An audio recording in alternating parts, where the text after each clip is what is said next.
الحمدللہ رب العالمین والصلاة والسلام علی رسول محمد وعلی آلہ واصحابہ اجمعین اما بعد۔ میرے لیے بڑی خوش نصیبی کی بات ہے کہ مسلم انٹلیکچوئل فورم کے اس آن لائن سیمینار میں کچھ عرض کرنے کا موقع مل رہا ہے۔ یہ فورم 80 کی دہائیوں میں لکھنؤ میں قائم ہوا تھا اور اس کے بانی پروفیسر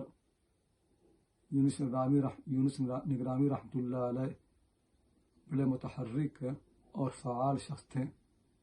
اور ان کے ساتھ کچھ دنوں کام کرنے کا فورم میں موقع بھی ملا۔ اس فورم کا سب سے بہترین پروگرام وہ سیمینار تھا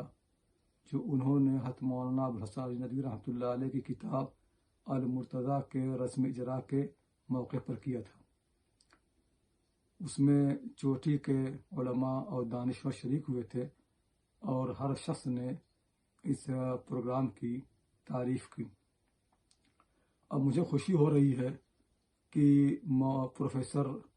یونس نگرامی رحمۃ اللہ علیہ کی وفات کے بعد ان کے صاحبزادے ڈاکٹر عمار انیس نگرامی مدظ اللہ ان کے کام کو آگے بڑھا رہے ہیں اور فورم کو دوبارہ نشیط اور فعال بنانے میں مصروف ہیں۔ آج جو پروگرام ہے اس کا موضوع ہے حضرت مولانا سید ابوالحسن علی ندوی رحمۃ اللہ علیہ کی شخصیت اور ان کے فکر اور ان کے کارنامے۔ میں اس وقت لمبی گفتگو نہیں کر سکتا کچھ مشغولیات کی وجہ سے، لیکن صرف ایک بات عرض کرنا چاہوں گا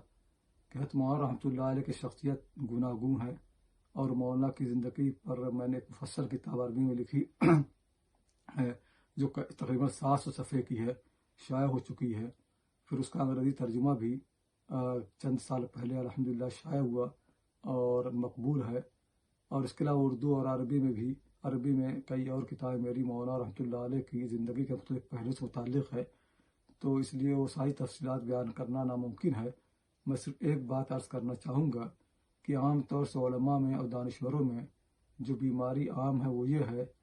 کہ وہ ہر حقیقت کے صرف ایک پہلو کو دیکھتے ہیں اور اس کے علاوہ دوسرے پہلوؤں کو یا تو نفی کر دیتے ہیں یا اس کی حق تلفی کرتے ہیں۔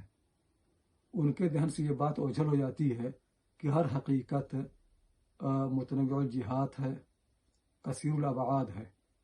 حضرت مولانا رحمۃ اللہ علیہ کے یہاں یہ بات بڑی واضح تھی، وہ ہر حقیقت کو اس کے ہر پہلو سے دیکھتے تھے، اس لیے ان کے یہاں تنگ نظری نہیں تھی، تعصب نہیں تھا۔ ان کے تعلقات جہاں علماء سے تھے، بزرگوں سے تھے، صوفیہ سے تھے، وہیں یونیورسٹیوں کے پروفیسروں سے، دانشوروں سے بھی تھے۔ جہاں ہندوستان کے علماء سے تھے وہیں عرب علماء سے بھی ان کے تعلقات تھے، اور مسلمانوں کی ہر فکر اور ہر طبقے کے لوگوں پر وہ اثر انداز ہوتے تھے۔ بلکہ یہاں آکسفورڈ آتے تھے تو یہاں کے پروفیسروں سے بھی ان کے تعلقات تھے، اور ان کے سامنے بھی اپنی بات رکھنے کی ہمت کرتے تھے۔ اور وجہ اس کی یہی تھی کہ مولانا نے کبھی بھی کسی حقیقت کو تنگ نظری سے نہیں دیکھا، بلکہ ہمیشہ اپنے ذہن کو وسیع رکھا۔ ہندوستان میں ہم نے دیکھا ہے کہ بہت سے لوگ وہ ہیں کہ اگر ان کا تعلق جماعت اسلامی سے ہے تو پھر اسی کو ہو کے رہ گئے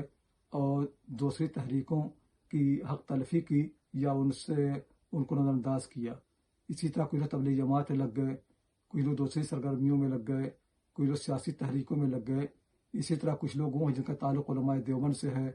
کچھ لوگ وہ ہیں جن کا تعلق علماء حدیث سے ہے۔ لوگ فرقوں میں اور گروپوں میں اور گروہوں میں بٹے ہوئے ہیں۔ مولانا رحمۃ اللہ علیہ کا ذہن اس سے بالکل مختلف تھا۔ وہ سمجھتے تھے کہ ایک ہی حقیقت کو مختلف زاویوں سے دیکھا جا سکتا ہے، ایک ہی حقیقت پر مختلف حیثیتوں سے نظر ڈالی جا سکتی ہے، اس لیے وہ ہر کام کی ہمت افزائی کرتے تھے۔ اور کئی بار مولانا کو فرماتے ہوئے سنا کہ ہمارا یہ کام نہیں ہونا چاہیے کہ اگر کوئی کام ہماری مرضی کے مطابق نہ ہو تو اس پر تنقید شروع کر دیں، بلکہ یہ دیکھیں کہ جو کام ہو رہا ہے اس میں کتنے مفید پہلو ہیں، ان مفید پہلوؤں کی ہمت افزائی کریں اور ان کو آگے بڑھائیں، کیونکہ کوئی کام ایسا ممکن نہیں ہے جو ہر لحاظ سے آپ کی مرضی اور آپ کی خواہش کے مطابق ہو۔ اللہ نے انسانوں کے عقلوں کو مختلف بنایا ہے، ان کے ذہن مختلف بنائے ہیں، تو ہمیں واقعی یہ سیکھنے کی ضرورت ہے۔ ہندوستان کے اندر آج کل دوبارہ تنگ نظری کا ماحول جنم پا رہا ہے، کچھ ایسے مقررین ابھر رہے ہیں اور ایسے لوگ مسلمانوں میں اثر انداز ہو رہے ہیں جو اپنے نظریے کو سب پر تھوپنا چاہتے ہیں، اور جو ان کے نظریے پر پورا نہیں اترتا اس کو غلط ثابت کرنے پہ لگے ہوئے ہیں۔ تکفیر و تفسیق کا بازار دوبارہ گرم ہو رہا ہے۔ تو یہ چیزیں واقعی ایسی ہیں کہ جو امت کے شیرازے کو منتشر کرنے والی ہیں اور امت کو مزید تقسیم کرنے والی ہیں۔ تو آج یہ سیمینار ہو رہا ہے، ہماری خواہش یہی ہوگی کہ ہم مولانا کی شخصیت کے گہرائی سے مطالعہ کریں اور مولانا ہی کتنا اپنے افق کو وسیع کریں، وسیع الخیالی پیدا کریں، وسیع المشربی پیدا کریں، اور ہر طبقے اور ہر فکر کے علماء کی کتابیں پڑھیں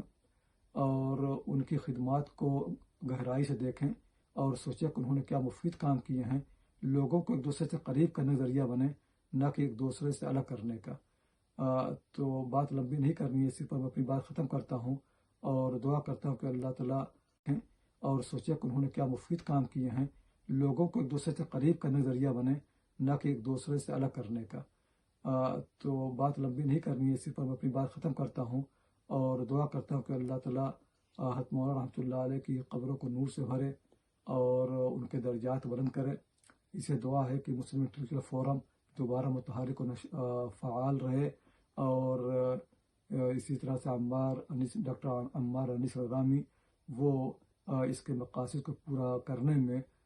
حتما کامیاب ہوں اور اللہ تعالیٰ کا ساتھ دے۔ وآخر دعوانا الحمدللہ رب العالمین۔